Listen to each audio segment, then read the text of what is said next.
आजची कथा आईच्या डब्याची. शहराच्या एका कोपऱ्यात एक जुनाट बिल्डिंग उभी होती. तिथंच राहत होता साहिल, इंजिनिअरिंगचा शेवटचा वर्षाचा विद्यार्थी. घरून दूर, हॉस्टेलच्या एका कोपऱ्यात रूम नंबर 14 मध्ये त्याचं एकटेपण जणू भिंतींवर कोरलं गेलं होतं.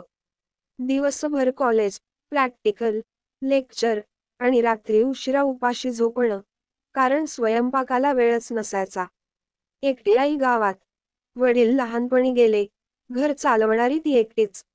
शिवणकाम करत, पाय सुजलेले असतानाही एक कप चहा मुलासाठी टाकून द्यायची.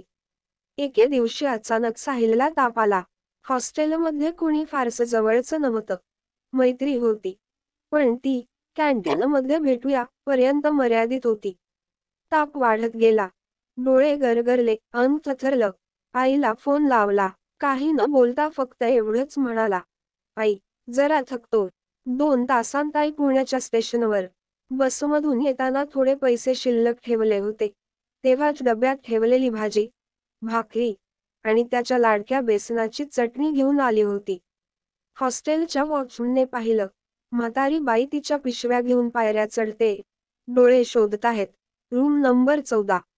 साहिल चादरीत पांघरून पडला होता. आईने त्याचा ओलसर कपाळ हाताने थोपटलं. त्याला रडूच कोसळलं.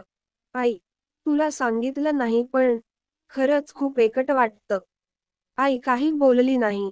तिने त्या जुन्या स्टीलच्या डब्यातली भाकरी बाहेर काढली. गरम भाजी त्याच्या ताटात ठेवली. तुला गरम गरम जेवण नको का रे?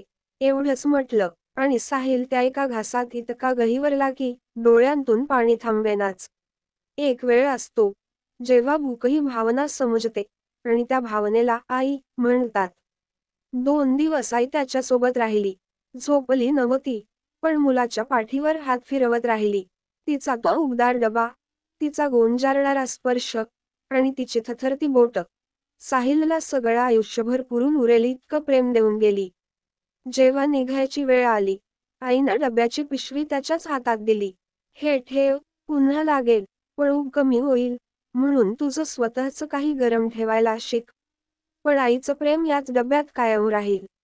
साहिलने तेव्हापासून ठरवलं, तो मोठा इंजिनियर होईल, आईसाठी हवेलीसारखं घर उभं करेल. पण तो डबा, तो स्टीलचा डबा, त्याच्या टेबलावर आजही आहे. त्यात भाकरी नाही, पण आठवणी आहेत. ऊब आहे, आणि आई आहे. आईच्या प्रेमाचं मोल शब्दात नाही सांगता येत. डब्यात असलेली भाकरी कधी उरते, पण तिचं प्रेम कधीच संपत नाही. डब्यातली भाकरी एक दिवस संपते, पण आईचं प्रेम कधीच नाही. आईसारखा दुसरा कोणच नाही. सबस्क्राईब करा, लाईक करा, कॉमेंट करा, शेअर करा.